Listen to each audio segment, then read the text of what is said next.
A paz de Cristo, meus irmãos. Meu nome é Samuel Nunes, eu sou seminarista da Igreja Presbiteriana de Jardim Horizonte Azul e este é o nosso curso da Confissão de Fé de Westminster.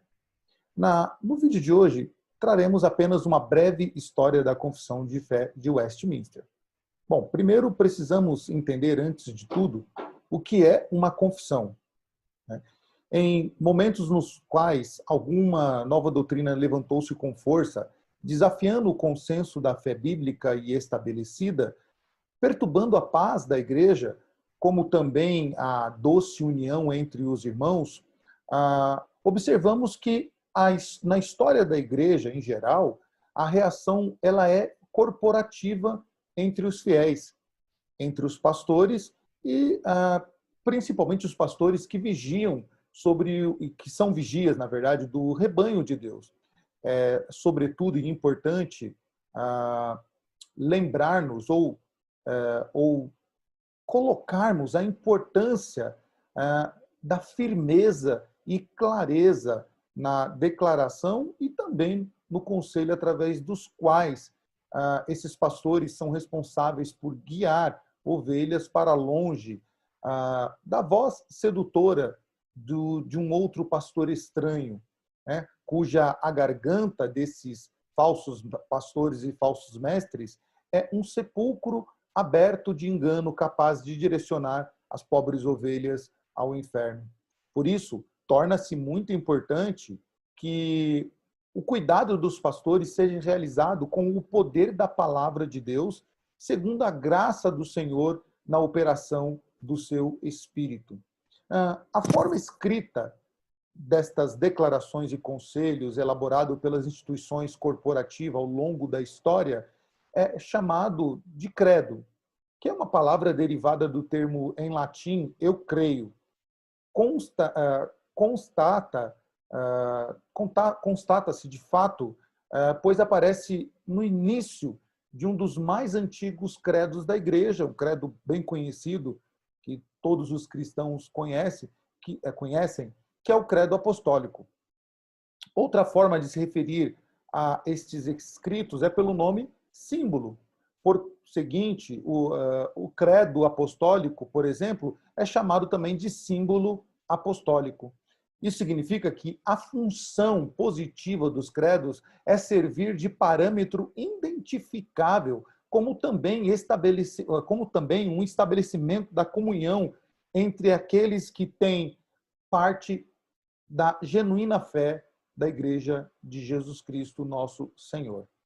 Portanto, para desempenhar bem essa função de ser a voz de condenação contra os que pregavam outro evangelho, assim como um sinal de identidade entre os que batalhavam pela verdade, mas ainda um veículo de autoridade inequívoca. Os símbolos de fé são elaborados na linguagem concisa e precisa, estrita e diretamente derivada das Escrituras. Um dos credos cuja elaboração é um evento sem par na história da Igreja é o chamado Credo Niceno. Este credo foi formulado originalmente no início do século IV, sob a reunião de pastores e mestres e representantes da Igreja, conhecida por primeiro concílio de Nicéia. Este credo definiu então a história, ou definiu na história, melhor dizendo, a estrutura da doutrina da Trindade Divina, que foi um assunto muito discutido até o século IV. Em geral, os limites ali expressos a respeito do que as Escrituras estabelecem sobre a Trindade se tornaram o parâmetro de julgamento que separa a heresia e ortodoxia entre os cristãos. Os símbolos de fé elaborados durante a Reforma Protestante, particular ou em geral, são habitualmente chamados de confissões de fé e contêm uma declaração geral das doutrinas que a Igreja de Cristo sustenta como ortodoxa ao longo dos séculos. E, usualmente, intentam provar a continuidade histórica da Igreja através da Reforma, com a consequente conclusão de que a Igreja de Roma é uma igreja apóstata. E a fidelidade da doutrina e prática reformada para com o nosso Senhor Jesus Cristo. segundo o revelado em sua palavra. Por isso, as confissões de fé são maiores do que os credos antigos. Bom, para nós entendermos ainda, precisamos compreender o que é a confissão de fé, ou o que foi a reunião da confissão de fé, os seus, o que aquela reunião na abadia de Westminster deixou para a Igreja Reformada, né? Qual a relevância dela para os dias de hoje, visto que muitos cristãos reformados não conhecem as confissões de fé e muitos que conhecem não as subscrevem, e isso é um problema, e isso é um problema que devemos olhar com muito cuidado e muito carinho, e que toda a liderança da Igreja Reformada deve prestar atenção nisso, a esses dois fatores, os que não conhecem e os que conhecem e não a subscrevem. Bom, então, o que foi a Confissão de Fé de Westminster?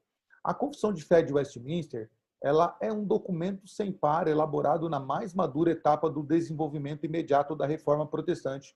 A Confissão e outros documentos relacionados foram elaborados em uma assembleia reunida na abadia da cidade de Westminster, na cidade de Londres, na Inglaterra, em um longo processo para o qual foram convocados em 1º de julho de 1643, 121 pastores e mestres. Esses 121 pastores e mestres eram homens instruídos, piedosos e judiciosos teólogos, segundo consta a descrição da época, né? Dentre os quais muitos homens renomados em todo o mundo por sua erudição bíblica, pelo seu fervor e pela sinceridade de fé e vida cristã irrepreensível, aos quais somavam-se ainda 30 homens de valor na Inglaterra, sendo desses 30, 10 da Casa dos Lordes e 20 dos comuns, ou da Casa dos Comuns. O objetivo da reunião, da Assembleia, foi prover sábios conselhos sobre a forma correta bíblica de adorar, conhecer, servir ao nosso Senhor e também de uma forma individual, né, como adorar, conhecer, servir ao Senhor, tanto individualmente quanto em família, e sobre como estabelecer a igreja na Inglaterra, inclusive disciplinar e institucionalmente, conforme semelhantes parâmetros. O trabalho dessa Assembleia se prolongaram por 5 anos, sendo os documentos ali elaborados ainda examinados e retificados como fiel transcrição da doutrina bíblica. Esses exames ou essas retificações foram feitos por assembleias de teólogos reunidos na Escócia em 1690, 1700 e 1704, como também sucessivas outras vezes por 2 séculos. A confissão de fé ela é examinada e retificada e é dada como um fiel documento dos ensinos bíblicos, daquilo que fala da nossa fé, de como adorar, de como servir, de como conhecer a Deus, né? Então, isso é muito importante. Mas ainda avançando um pouco mais, qual o cenário histórico que levou à elaboração deste documento? Como era a Inglaterra, a cidade de Londres? Como estavam esses cristãos no momento em que a Assembleia se reúne, ou um pouco antes da Assembleia se reunir, né? Quais os fatores que levaram a Inglaterra a entender que a Igreja precisava, ou o Parlamento, né, entendeu que a Inglaterra precisava de uma confissão de fé que ensinasse os cristãos acerca da Bíblia e fosse fiel às Escrituras, né? Então, precisamos entender qual é o cenário que levou a elaborar esse documento. Bom, e aqui nós entendemos que é útil que haja até mesmo heresias, segundo 1 Coríntios, capítulo 1, 11, versículo 19, Paulo diz que é útil que haja, até mesmo entre nós, heresias e apóstatas, fazendo o seu comércio pela terra, por uma época enquanto crescem junto no mundo o trigo e o joio, as Escrituras então declaram aquilo que Paulo diz, em 1 Coríntios capítulo 11, versículo 19. Importa que haja entre vós heresias para os que são sinceros, para aqueles que são sinceros, sejam manifestos, ou para que se manifestem entre nós, né? Entre vós, no caso, Paulo citando a igreja de Corinto. Então, é notório o fato de que os credos antigos vieram de situações extremas, de conflitos graves, que perturbaram a paz da igreja, quando esses falsos mestres se multiplicaram com alguma doutrina que é segundo a concupiscência dos homens e não segundo a piedade. Da mesma forma, a história que levou à convocação da Assembleia de Westminster e, por conseguinte, a elaboração dos documentos teológicos foi marcada por muita luta, por muito sangue e também por muitas mentiras, em meio a uma tempestuosa e até mesmo uma longa investida das forças do anticristo, das forças do mal, para barrar o progresso da reforma que crescia cada vez mais na Europa e amadurecia ao tomar, então, a Inglaterra, a Grã-Bretanha, no caso, para si, sobre as bênçãos e a ação poderosa das mãos do nosso Senhor e Rei Jesus Cristo. Então, o cenário histórico é um cenário de muita confusão, de muita heresia, de muita luta mesmo, né? Quando a gente vai estudar a história da igreja, nós vemos ali que muito sangue foi derramado, muitas mentiras acerca dos cristãos foram levantadas para impedir o avanço da reforma. E isso se deu muito depois da Contra-Reforma, que a Igreja Católica propunha para combater o avanço do movimento reformado. Bom, o início da reforma, então, na Inglaterra foi um marco importante para que esse documento das confissões de fé fosse, então, elaborado, né? Isso já no século... E precisamos voltar um pouquinho, alguns séculos atrás, né? Antes da reforma chegar com força total na Inglaterra, e até antes mesmo de se pensar em algum documento, algum credo, alguma confissão, precisamos voltar um pouquinho lá atrás, né, num contexto inglês, para poder entender, então, como a Inglaterra vai evoluindo na fé reformada. Para isso, precisamos voltar ao século XIV, né, com John Wycliffe. Este homem foi erguido por Deus para lançar um poderoso brado, chamando o seu povo ao arrependimento, como a estrela da aurora, que era assim chamado John Wycliffe, né? A estrela da aurora da reforma, deixando muitos discípulos receosos e discretos sobre a vigilância perseguidora da igreja de Roma. Multiplicaram-se, porém, grandemente no século XIV, ou no século XV, na verdade, né? Cresceram-se muito, multiplicaram-se muito, né? Os perseguidores daqueles que se levantaram contra os dogmas de Roma, contra a teologia de Roma. Então, século XIV, John Wycliffe se levanta como um grande pregador, como um grande ensinador acerca dos erros daquilo que a teologia romana propunha à Inglaterra. E no século XV, também com William Tyndale, né, também esse homem sendo uma notável testemunha e um grande profeta do Evangelho do Nosso Senhor. E a grande obra de Tyndale foi traduzir e providenciar a maciça distribuição da palavra de Deus ao povo. E isso era um desafio, e esse desafio era muito grande porque era proibido, né, a Bíblia na linguagem do povo. Então, Tyndale desafiou a proibição de que esse feito se tornasse possível, né, devido à imposição romana de que o povo tivesse a Bíblia na sua própria língua e pudesse lê-la e interpretá-la. Então, Tyndale desafia essa proibição para que esse feito tornasse possível e essa decisão imposta pelos tenebrosos e perversos seguidores do Papa, né? Tendo vivido, então, Tyndale, até o século XVI, foi martirizado na terceira década daquele século. E enquanto ele queimava na fogueira, ele declarou uma frase que ficou para a história. Diz Tyndale: Senhor, abra os olhos ao rei da Inglaterra. Essa foi a frase de William Tyndale enquanto o seu corpo queimava. Bom, com Tyndale, com a Wycliffe, com Tyndale, então estava lançada a semente no campo, e por mais de 100 anos, a conclamada igreja, sobre a fiel instrução e o santo exemplo de orar pela libertação daquele vil cativeiro. Em 1534, o rei Henrique VIII, rei da Inglaterra, fervoroso romanista, né, um homem fiel aos dogmas de Roma, nomeado defensor da fé católica e autor de uma refutação à sã doutrina pregada por Martinho Lutero, desentende-se gravemente com o Papa, né, e que era ganancioso e sedento pelo poder.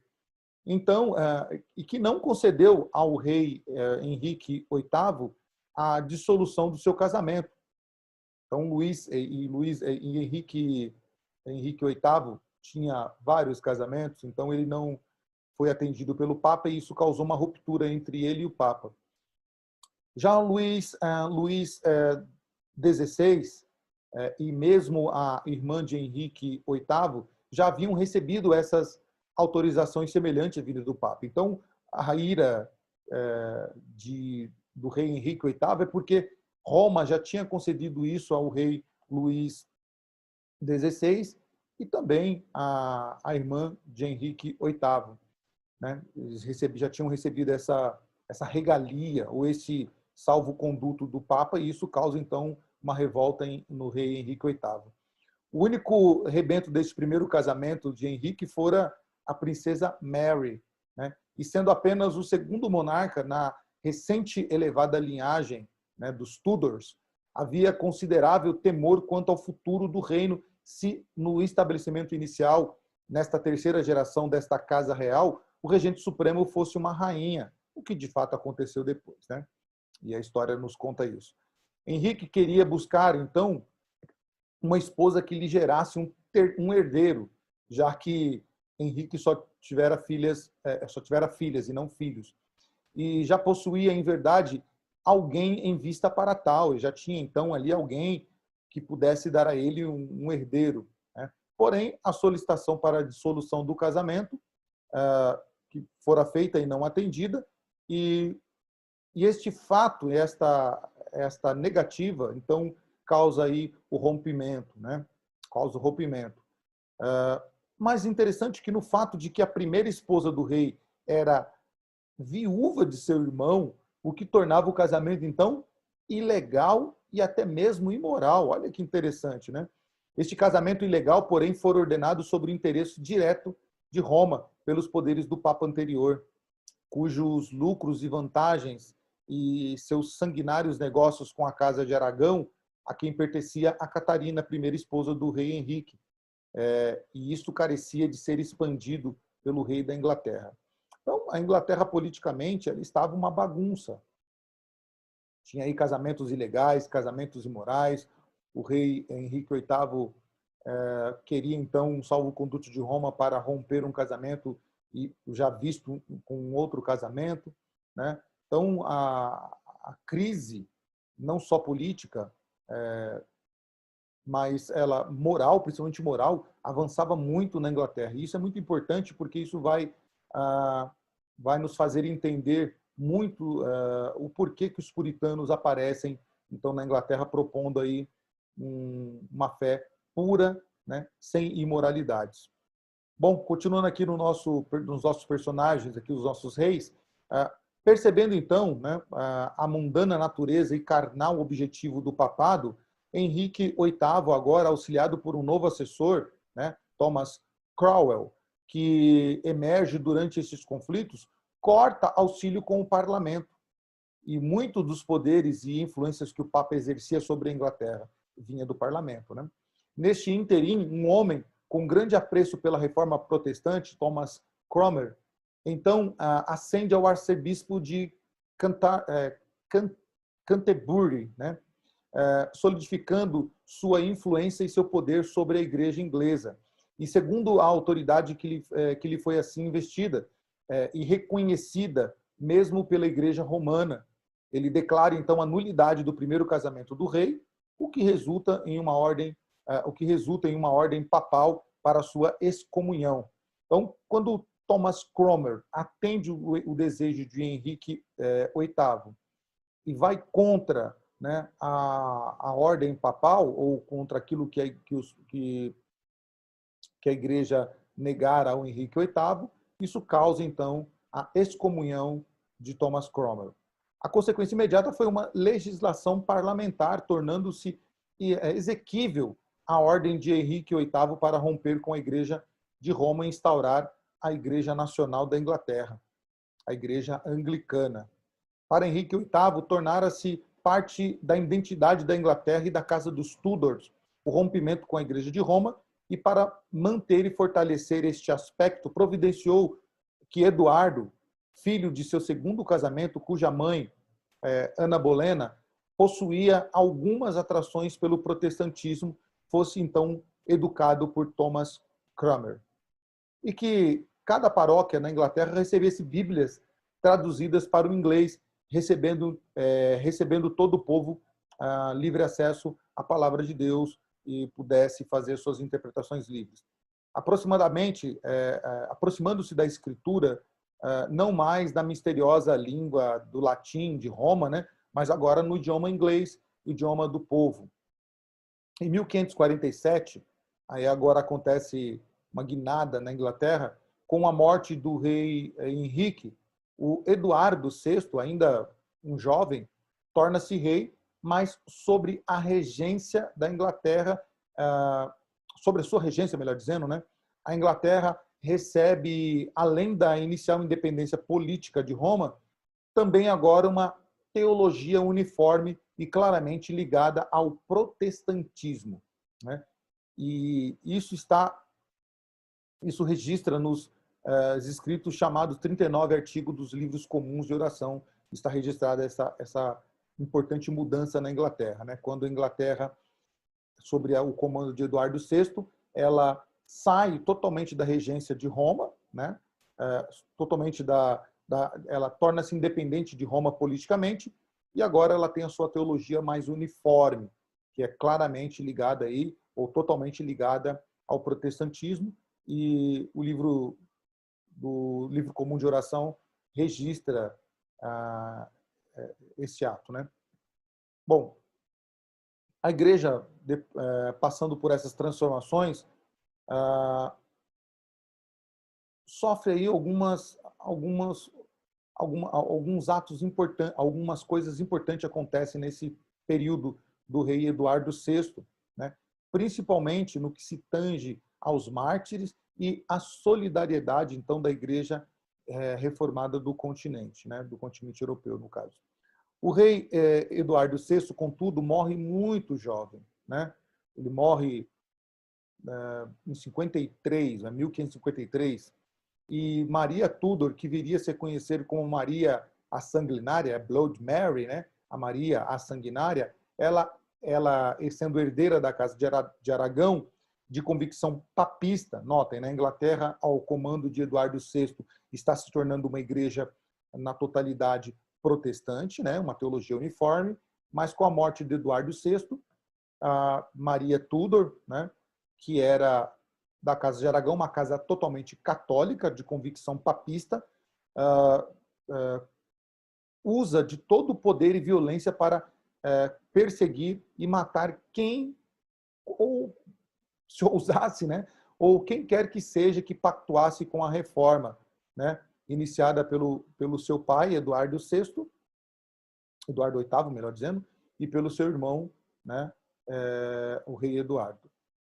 Muitíssimos cristãos fiéis ao Senhor se viram forçados a fugir do país. Os que não fugiram logo encontraram prisões, torturas e mesmo execuções em fogueiras ao mando da Maria Tudor, né? Ou a Blood Mary, a Maria Sanguinária. A Holanda, a região do Reno e Genebra, onde a fé reformada já prosperava, assentada no âmbito civil e eclesiástico, tornou-se não apenas refúgio valorosos e abertos para os cristãos, mas também uma prática, né? E na verdade uma prática exibição, né? e uma inigualável escola que comprovou aos refugiados quanto longe a fé frutífera e a fé cristã histórica, vivificada e propagada na Reforma, podia-se ser plenamente os homens se submetessem ao comando do nosso Senhor e sua palavra. Então, eles, Genebra e Reno, né, tinham propagava para todos os refugiados o quanto era glorioso, né, ter a fé frutífera, né, e a fé histórica, como isso trazia vida, né, e se propagava cada vez mais o pensamento reformado para aqueles homens que submetessem ao comando do nosso Senhor e confiassem nele, mesmo vivendo tempos difíceis. Foi curto o terror da Maria Tudor, né, ou da Blood Mary, cujo reino e vida foram retirados pelo nosso Senhor em 1558. Né? Deus encurtou aí, né, o período de terror na Inglaterra nas mãos da Maria Sanguinária. Porém, a glória de Cristo, verdadeiramente entronizado no meio do seu povo em igrejas fiéis, faria profunda marca nos refugiados que agora ansiavam por semelhante reforma em sua terra. Por consequente, o terror que os habitantes do reino constatavam ser a manifestação clara da doutrina e natureza do anticristo romano faria igualmente duras marcas nos que ficaram, pois estavam resolutos em rejeitar tal religião de morte, roubo e destruição e mentiras. Então, o período desses reis, Eduardo VI, Henrique VIII, Eduardo VI e Maria Tudor, foi um momento de reviravolta na Inglaterra, que deixou de ser católica, passou a ser protestante, voltou a ser católica na mão da Maria Tudor e agora sairia de novo do catolicismo romano. E o que culminou essa nova transição foi um período de guerras, né? E um período entre a união da Inglaterra com a Escócia, né? A Elizabeth, ela herdou o trono após a morte da sua irmã, Maria Tudor, né? Então, Elizabeth Tudor passa a ser a herdeira após a morte da Maria Tudor. Ela reina por mais de 4 décadas, lutando para equilibrar a política e a igreja entre acirradas disputas. Consolidou-se, nesta época da Elizabeth, o puritanismo, um movimento surgido no anseio de purificar a igreja e o Estado, submetendo toda e qualquer prática às crenças das Escrituras, já que a Inglaterra passou por um período de extrema imoralidade, principalmente no período do rei Henrique VIII. Então, esse período de purificação da igreja e do Estado passa pelos puritanos. Essa é uma proposta dos puritanos. E segundo o princípio da fé reformada, que exalta a Escritura como suprema e suficiente regra de fé e prática sobre todo o aspecto da existência humana, como também exalta a Deus como supremo e último governador e senhor sobre o indivíduo, família, sociedade civil, nação e organização eclesiástica. Obviamente, uma vez que as estruturas da igreja e o Estado não eram compatíveis com o ideal puritano, Elizabeth sentiu-se ameaçada por este movimento, opondo-se o quanto podia fazê-lo nessas esferas sem ameaçar a paz. Então, a Elizabeth ela vai percebendo que os puritanos estão propondo algo que não está de acordo com aquilo que ela e os seus súditos assim queriam para a Inglaterra. Mas ela tenta fazer este bloqueio ao avanço do puritanismo, primeiro sem ameaça, né? Sem ameaçar a paz que estava na Inglaterra. Todavia, quando os corações e mentes do povo prosperaram por este impulso, pelo impulso puritano, né, de ter uma pureza de culto, uma pureza moral na sociedade e uma vida mais piedosa, em tudo o que a visão puritana podia se aplicar ao indivíduo e família e pequenas estruturas da sociedade civil e do organismo eclesiástico, né, era uma contra-reação daquilo, uma reação contra aquilo que vivia a Inglaterra ou que a Inglaterra vinha trazendo de herança dos seus reis, principalmente no período de Maria Tudor, né, e do rei Henrique VIII com as imoralidades nos seus casamentos, né, e contra toda a violência da Maria Tudor. Bom, em 1603, o trono agora tem um outro rei, já não é mais a Elizabeth Tudor, mas sobe ao trono Tiago I, conhecido tradicionalmente como o rei James I. Sua ascensão ao trono inglês unificou-se e, sob o seu poder, o governo da Inglaterra e da Escócia. Então, ele consegue unificar aí, né, sobre o seu reinado, Inglaterra e Escócia. Ele passa a ser o rei dessas duas nações. Nessa mesma época, James VI regia a Escócia e era notável pela sua habilidade política e compreensão das matérias das intrigas e conflitos eclesiásticos e civil que imperavam nessa época. A intenção, né, sua intenção era unir os dois partidos em conflitos na Igreja da Inglaterra, visando a petição milenar assinada então por 1000 ministros puritanos ingleses, né, pedindo que se completasse a reforma na Igreja inglesa. Mediante essa convocação da conferência em Hampton Court, né, na cidade de Londres, o monarca apoiou a sugestão que emergiu nessa conferência, na qual os teólogos da Igreja se unissem na organização de uma nova edição oficial da Bíblia no seu idioma, né? Obra magistral, hoje conhecida como a Bíblia King James.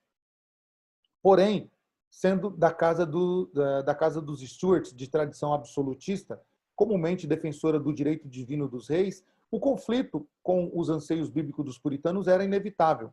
E em Hampton Court, James deixou isto claro quando recusou, por exemplo, romper com a organização hierárquica da Igreja da Inglaterra, baseada em bispos apontados pelo rei, que possuía poder supremo sobre todos, enquanto os puritanos desejavam uma igreja nacional, organizada em formato de presbitérios eleitos pela congregação. A Escócia, desde o século XVI, sobre o ministério de John Knox, né, se tinha esse modelo de presbitério, né, ou era organizada por presbitérios que eram eleitos pela congregação. E os puritanos queriam isso para a Inglaterra também, e o rei James se opunha a isso, porque ele queria ainda manter a tradição de bispado, né? E John Knox, né, que propôs isso na Inglaterra. Bom, um poderoso pregador, e este homem era um poderoso pregador e foi um dos exilados no período de Maria Tudor, na Genebra de Calvino, né, o John Knox. Havia então completado a reforma nacional, moldando a sua liturgia, disciplina e organização segundo estritos princípios bíblicos, que propunha então a pureza de culto e propunha a piedade de vida, né, da vida cristã. Bom, James I, então, não se mostrava, não tinha nenhum entusiasmo sobre essa visão propunha aí pelos escoceses. Em tudo quanto ele pôde, né, tudo que ele pôde fazer e foi feito, e com mais ímpeto do que a sua predecessora Elizabeth I, James buscou enquadrar toda a igreja na Inglaterra e Escócia ao ideal morno, né, formalista e político, ignorante e superficial que ele idealizava para a igreja sobre o seu governo, o que rendeu tristeza e terríveis expressões, além de sanções acadêmicas e eclesiásticas aos herdeiros da reforma, levando alguns a deixarem a Grã-Bretanha. Foi um período de muita perseguição aos que queriam para a Inglaterra ou para o reino, né, um culto mais puro, um culto que remetesse aos estritos ensinamentos bíblicos e que de uma vida de piedade. Então, James, assim como Elizabeth, fez tudo o que pôde fazer para coibir, para reter, né, esse avanço desse modelo de presbiterianismo escocês na Inglaterra. E foi uma perseguição muito grande com esses irmãos, e muitos deles deixaram a Inglaterra rumo a outros nortes, a outros horizontes. Bom, além disso, o James articulou não romper a paz e a unidade do reino nessas coisas, o que permitiu pressões populares e parlamentares defenderam vários dos pensamentos puritanos, e também muitos puritanos quando esses foram perseguidos, né? Como também permitiu o envio de teólogos e representantes do Sínodo de Dort, na Holanda, onde muitas doutrinas e aspirações dos puritanos não só eram livremente defendidas, mas eram o padrão da igreja. Em 1625, Carlos, ou conhecido como Charles I, que era o filho do rei James, sobe ao trono. Então, a Inglaterra agora passa a ter, o reino passa a ter um outro rei agora, já não é mais James, e sim Charles, ou Carlos, né? Ele herda, então, herdando o reino e multiplicando o impulso inicial do seu pai James contra a reforma. Ele se associa ao arcebispo William Laud, um homem violento, né, e cruel, cuja teologia, mesmo em questões basilares, com a maneira pela qual Deus salva os pecadores, era distorcida. Era uma espécie, né? Bom, uma espécie não, ele era adepto ao arminianismo, né? Laud inicia uma campanha para impor a liturgia, estrutura e organização hierárquica anglicana a toda a Escócia e Inglaterra, favorecendo então o pensamento arminiano. A esposa de Charles era da monarquia francesa, papista e fervorosa. Carlos, então, um rei adepto a uma fé protestante, mas não aos puritanos, e agora se inclina ao arminianismo, casada com uma papista, né? uma adepta da teologia papista, da teologia romana, né? A oposição do rei aos seus aliados e a forma de religião já arraigada na Escócia e tão difundida pelos populares puritanos ingleses era feroz, incluía torturas, mortes, julgamentos sem defeitos e sem defesa. Era uma crueldade imensa, né? Embora se concentrasse nas questões citadas, as perseguições ampliavam-se, aumentavam muito, mesmo para outros pontos, né? Não ficou só ali no reino, se estabeleceu por outros locais dentro das terras inglesas e escocesas, né? E essa perseguição que se ampliava, mesmo para outros pontos, como se ampliou também até mesmo a forma de vida dessas pessoas, né? A forma de vida piedosa era um motivo de levar essas pessoas a uma perseguição sem julgamento, sem direito à defesa e sem nada.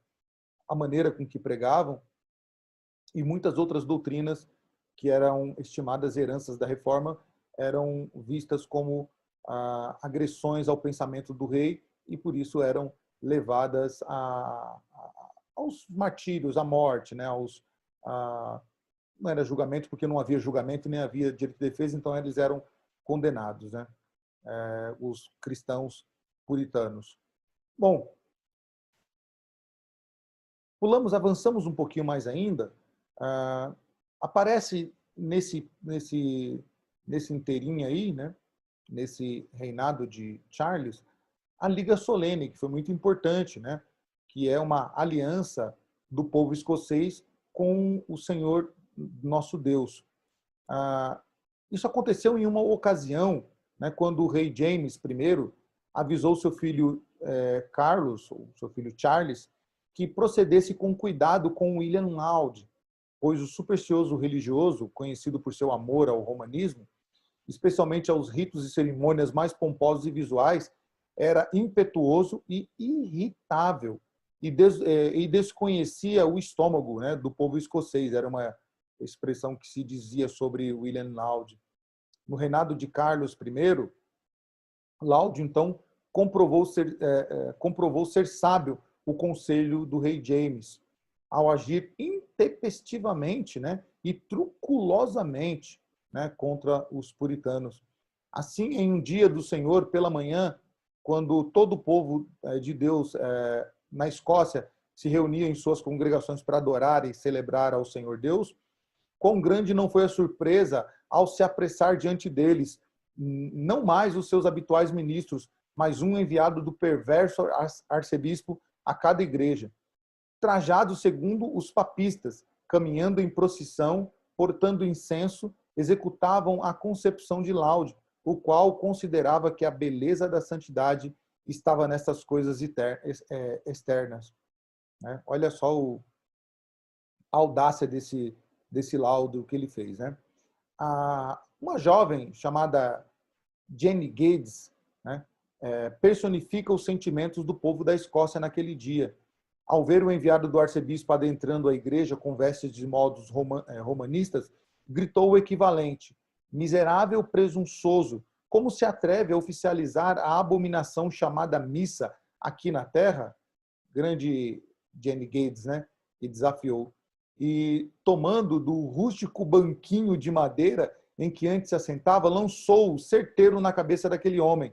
Em toda a Escócia, seguiram-se levantes para expulsar os emissários dessa contra-reforma, de tal maneira que um documento chamado Liga Solene e Aliança foi redigido e enviado a cada condado, cidade e colonato e povoado na Escócia. Este documento resumia a fé e o desejo do povo escocês convocado a entrar em aliança com o Deus Altíssimo, sobre o propósito de sobrepujar os inimigos da religião bíblica. Em seu prefácio, esse documento, ele dizia, ele trazia como um contrato ou um pacto do povo com o Senhor. Olha o que diz esse documento no seu preâmbulo, ou no seu prefácio. E exortamos a estar atentos aos traiçoeiros e sangrentos planos, às conspirações, intentos e práticas dos inimigos de Deus contra a verdadeira religião e a favor dos mestres da falsa religião em todos os lugares, especialmente nesses 3 reinos, desde a reforma da igreja, visto que sua ira, poder e presunção estão evidentes, ultimamente aumentados em exercícios, sendo que o deplorável estado da igreja e reino da Irlanda, o aflito estado da igreja e o reino da Inglaterra, e o perigoso estado da igreja e reino da Escócia, disso são presentes e públicos testemunhos. Nós temos que imediatamente, depois de outros meios de súplica e representação, protestos e sofrimentos, entrar em uma multa e solene aliança para a preservação de nossa vida e de nossa religião, da ruína absoluta e da destruição de acordo com a recomendável prática desses reinos em tempos anteriores, como também o exemplo do povo de Deus em outras nações, depois de uma deliberação madura e determinada em que todos subscrevem. Em seu conteúdo, estipulava como um dever pactuante isso. E ainda diz mais esse documento: sinceramente, real e constantemente, pela graça de Deus, empenhamos em nossa própria localidades e funções pela preservação da religião reformada em doutrina, culto e liturgia e disciplina, em forma de governo contra nossos inimigos comuns, de acordo com a palavra de Deus, assim como o exemplo da igreja mais reformada, esforçar-nos para trazer a igreja de Deus nos 3 reinos para a unidade mais perfeita da religião, de forma que nós e nossa posteridade possamos viver como irmãos em fé, em amor, e assim agir de certa forma, sem acepção de pessoas, esforçando-nos para extirpar o papado e o preladismo, isto é, governo eclesiástico por arcebispo, bispos e seus chanceleres e comissários, decanos e capítulos e arcediáconos e todos os oficiais eclesiásticos dependentes dessa hierarquia. As superstições, heresias e cismas, a profanação e tudo que for contrário à sã doutrina da piedade. E o grito desses irmãos era: guerra ao reinado de Satanás e do anticristo. Esses irmãos, então, se uniram pelo bem maior, que era de combater o papismo, de combater as heresias do papado e de combater a afronta de William Laud, que ousadamente quis macular ou manchar o culto protestante com envio de seus subordinados a realizar uma espécie de missa. Bom, alguns testemunhos importantes, muito importantes, né, sobre a importância, ou quão é importante a confissão de fé para os herdeiros da Reforma Protestante. E ao longo do curso, deste curso e das próximas aulas, nós vamos trazendo aqui pensamentos de teólogos como Rhodes, como Gordon Clark, como John Frame, né, e tantos outros que comentaram, né, sobre a confissão ou fizeram tratados, comentários sobre a confissão de fé, ou mesmo que em seus escritos citaram a excelência da confissão de fé. Alguns testemunhos, né, ou algumas declarações muito importantes de homens que não se sabe o porquê não participaram ou não foram convocados para a abadia de Westminster para fazer parte dos selecionados, né? Um deles, por exemplo, é Richard Baxter, né? Richard Baxter, um reconhecido puritano pelos seus belíssimos livros, né? Como, por exemplo, O Pastor Aprovado, que até hoje é lido, né, com muito fervor pelos comissionados ou pelos chamados ao pastoreio, né? Olha o que ele diz acerca da reunião da confissão de fé. Não sendo eu valoroso o suficiente para fazer parte desta assembleia, tenho mais liberdade para falar a verdade de que, tanto quanto posso julgar pela informação de toda a história e por todas as outras evidências deixadas para nós pelo mundo cristão desde os dias dos apóstolos, nunca houve um sínodo de tão excelentes teólogos quanto este e o sínodo de Dort.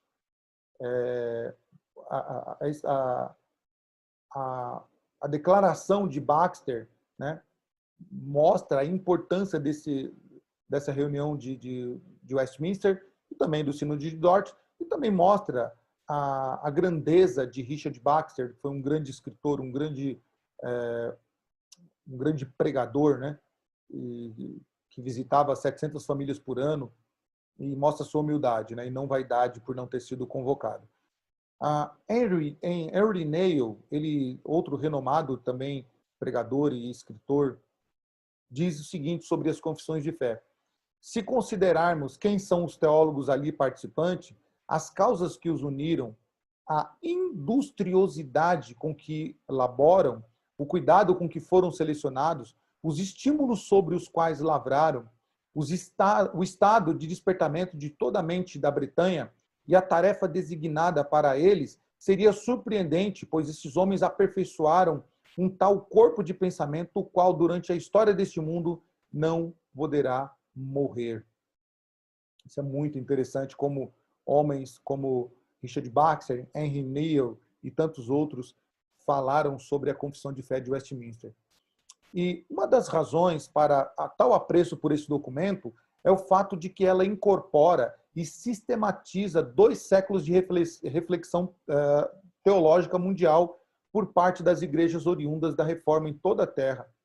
A reflexão esta que, segundo o ideal da Reforma Protestante, origina-se e limita-se ao que a Escritura ensina, colocando-a como suprema e suficiente regra de fé e prática, sem, entretanto, departir do ensino histórico da Igreja de Cristo, entregue a nós por fé e prática, sem, entretanto, tirar do ensino histórico da Igreja de Cristo, que nos foi entregue por pregadores e expositores da palavra ao longo dos séculos. É certo, portanto, afirmar que, de certa forma, as declarações doutrinárias a serem registradas na Assembleia de Westminster tiveram o início como expansão da fé corporativa da Igreja nos concílios dos credos da Igreja Antiga, né? Isso seria uma tolice não pensar assim. E mais proximamente dos sínodos da Igreja Reformada em todo o mundo do século XVI. Embora os inimigos da Reforma usualmente imaginem uma descontinuidade entre a Igreja, entre a história da Igreja e as declarações de fé do século XVI e os documentos de Westminster, a verdade é que não há novidade na obra teológica britânica, há de fato o estabelecimento de um completo sistema doutrinário reformado, fiel às Escrituras e verdadeiramente representativo da fé reformada histórica e universal da Igreja de Cristo, né? E a Assembleia de Westminster buscou, antes de iniciar seu trabalho, o exemplo das melhores igrejas reformadas. Não foi feito algo sem uma pesquisa, sem um olhar técnico também. Foi buscado os melhores exemplos. E conforme o estabelecido na Liga Solene e Aliança, que já vimos parágrafos atrás, portanto, uma extensiva pesquisa foi feita para alcançar a elaboração de documentos que fossem instrumentos de união na Escócia, Irlanda, Inglaterra e até mesmo em todo o mundo. Foram convidados ou foi estabelecida uma ligação com toda a igreja reformada no mundo, com toda a riqueza teológica de homens que eram herdeiros da reforma, sem impor uniformidade prévia alguma, né? Tinham lá congregacionais, salmurianos, amiraldinos, calvinistas, supras ou infra, preladistas, erasditianos, né? E presbiterianos.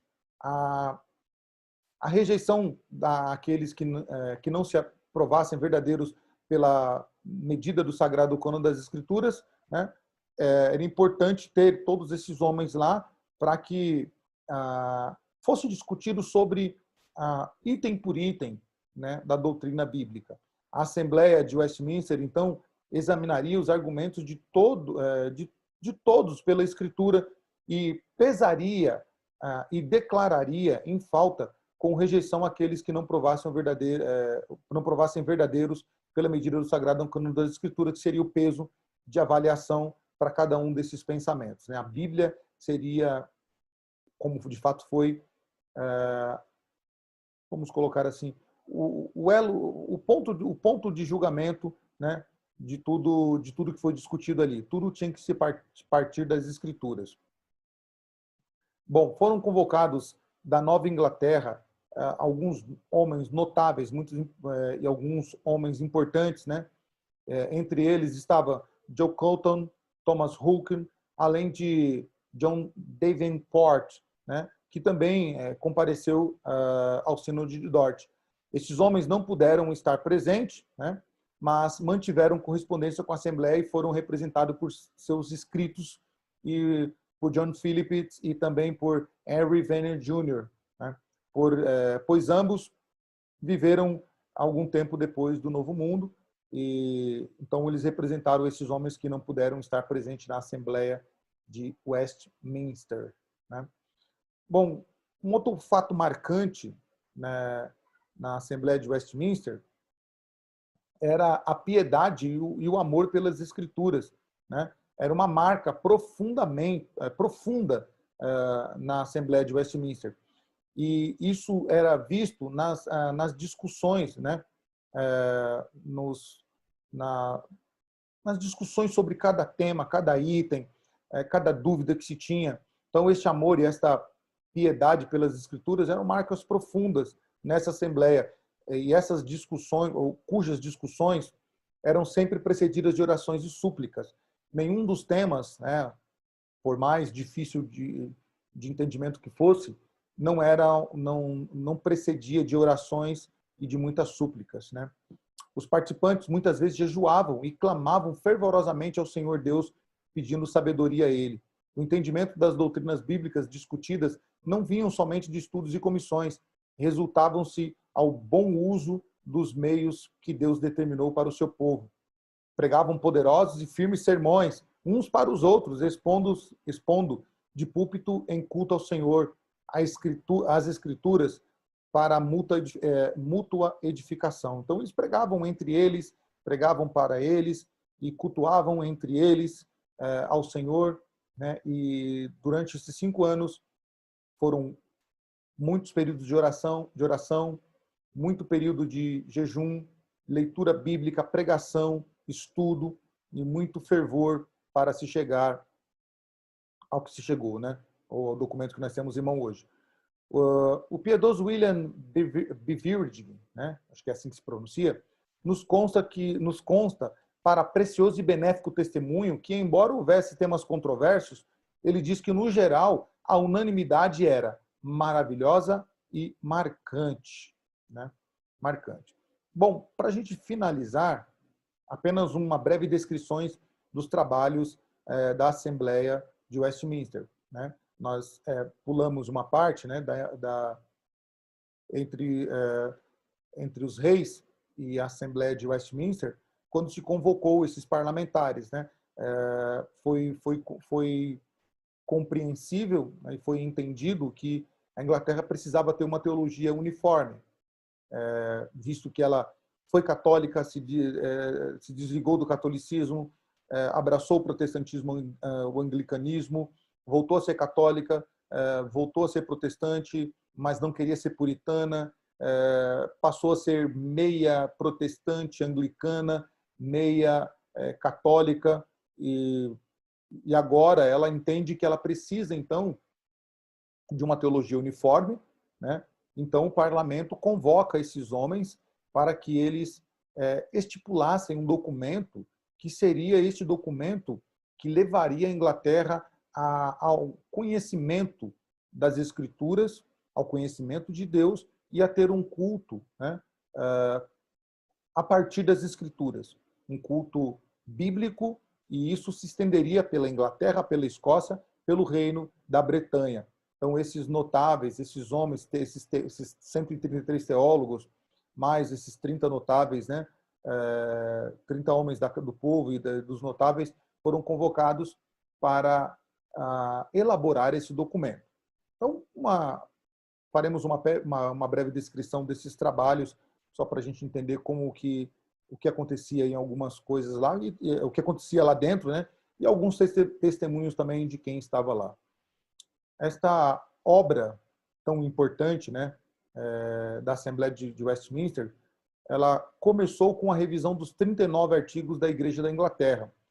Foi pego, então, os 39 artigos que já tinham na Igreja da Inglaterra, e eles então passaram a revisionar isso, a fazer uma revisão. Neste período de estudos, de revisão, para progresso do Reino de Cristo, acordou-se receber 3 enviados da Igreja da Escócia como proposta, com a proposta, melhor dizendo, da Liga Solene, documento que levava o povo inglês, o povo escocês, a uma aliança solene com o Senhor. A Liga Solene e a Aliança se tornou a base de todo o trabalho da Assembleia, a uniformidade que unifica toda a sua produção teológica e o registro de piedade daqueles homens na forma de uma evocação de um pacto nacional entre Deus e todos os homens que eram fiéis ao Senhor na Bretanha. O progresso de obra da Assembleia e suas reuniões e estudos da Escritura ainda não foi deste ponto, a confissão e os catecismos. Mas, de acordo com o que foi tomado por esses homens na Liga Solene, como um dos 4 pilares que a Escritura estabelece para a reforma e vivificação da Igreja, passaram à elaboração de um diretório de culto ou liturgia para uso para os cristãos. É muito importante a gente entender isso também. Foi aí que foi feito o diretório de culto ou liturgia, como alguns queiram. O diretório para o culto público a Deus e a forma de governo da Igreja foram elaborados e aceitos pela Assembleia de Westminster e apresentados à Igreja da Escócia. Foram aprovados na Assembleia Geral da Igreja da Escócia em fevereiro de 1645. Um pouquinho antes, em agosto de 644, um comitê fora apontado para a elaboração da Confissão de Fé, depois que os debates sobre o culto e forma de governo se assentaram.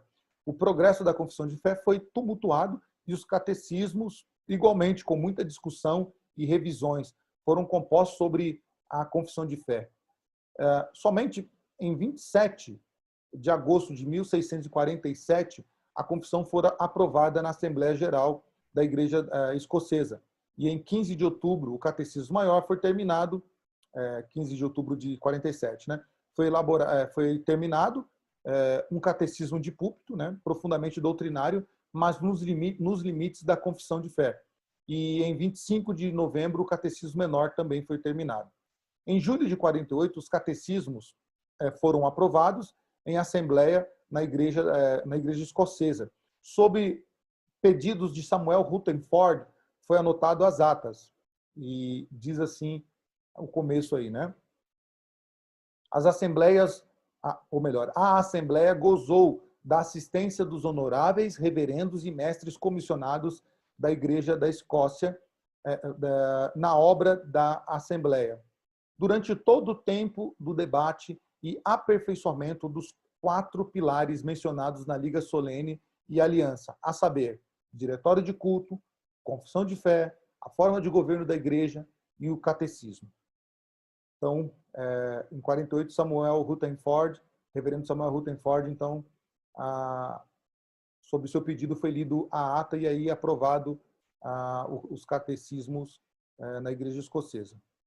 Bom, concluindo aqui a nossa aula de hoje, a Escritura nos ordena que, como igreja, devemos nos manter firme na forma, de forma sã e ressonante da doutrina que recebemos de Cristo pelas mãos dos santos escritores da Bíblia, lutando com todas as forças pela continuidade dessa palavra entre nós, resistindo aos ataques com um só espírito, uma só alma, lutando pela fé no Evangelho de nosso Senhor e Salvador Jesus Cristo.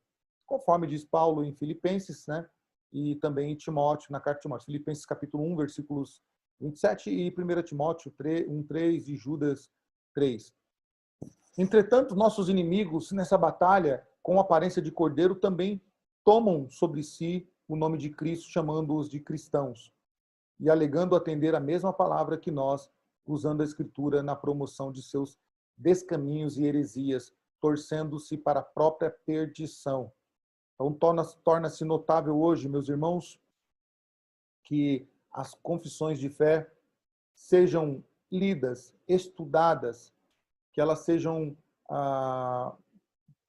transmitidas aos membros, sejam eles novos na fé, sejam eles já mais experientes na fé, mas nós não podemos abrir mão das confissões de fé, dos documentos de fé da Igreja Reformada, porque vivemos num meio conturbado também, assim como como antecedeu o período em que esses irmãos se reuniram, né? Um período de imoralidade, um período de heresias, um período em que as pessoas, o cristão reformado, essa nova onda de cristão reformado, não sabe defender a sua fé, tem dúvidas acerca do que crê, né? Já não, em tempo de coronavírus, em tempo de pandemia mundial, muitos duvidam da soberania de Deus, de que Deus está no controle da situação. Para muitos, a vinda dessa crise mundial, dessa pandemia que nos assola neste ano de 2020, não pode coadunar com um Deus soberano, não pode coadunar com um Deus que sabe de todas as coisas e que tem todas as coisas no seu poder, porque como ele permite isso, né? Nós vivemos um tempo em que, dentro das igrejas reformadas, temos muitos falsos reformados, né? Pessoas que são adeptos de outra teologia, de outro pensamento e não reformado. Por isso, a responsabilidade da igreja reformada transmitir a sua fé pelos catecismos, pelas nossas confissões de fé, porque elas foram elaboradas em meio a orações, súplicas, fervor, em meio a jejuns, e durante 5 anos esses irmãos deixaram, eles lutaram, né? Eles trabalharam, eles se doaram para que pudéssemos ter esse documento de fé tão importante que nos ajuda a entender as Escrituras. As confissões de fé não são maiores do que as Escrituras. Nós não dizemos sola confissão de fé, mas sim sola Escritura. A confissão de fé, ela nos leva a entender as Escrituras, elas nos ajudam a compreender os textos bíblicos e assim estar apto a defender a nossa fé. Que o Senhor nos ajude a ter este zelo que esses irmãos tiveram, assim como Samuel Rutherford, como Richard Baxter testemunha da grandeza, da excelência daqueles homens que se reuniram, né? como outros que marcam, testemunham sobre a importância, ou o zelo, melhor dizendo, daquela reunião. Nós devemos olhar para a história e ver que esse documento não é apenas um livro qualquer, mas é um documento que nos remete a entender as Escrituras e conhecer mais ao Senhor. Então devemos subscrevê-las, porque a confissão de fé, ela é fiel às Escrituras, né? Ela está abaixo das Escrituras, sim, mas ela é fiel às Escrituras. Então, portanto, nós cristãos reformados devemos subscrever a confissão de fé de Westminster como um documento da Igreja Reformada, um documento que nos ensina sobre a nossa fé. Ok, isso foi por hoje é só. Aguardamos você no segundo vídeo, né? Temos outros vídeos gravados de outros capítulos da Confissão de Fé, mas vamos começar aqui passo a passo, né? No próximo vídeo falaremos do capítulo 1 e assim vamos até o último capítulo da Confissão de Fé. Se você ainda não curtiu o nosso canal, né? Por favor, se inscreva no nosso canal, na verdade, não é curtir, se inscreva no nosso canal, curta os nossos vídeos, né? E aí você vai ficar inteirado dos próximos vídeos que serão lançados e outros vídeos que tem no nosso canal. Deus abençoe. Até a próxima, querendo o Senhor.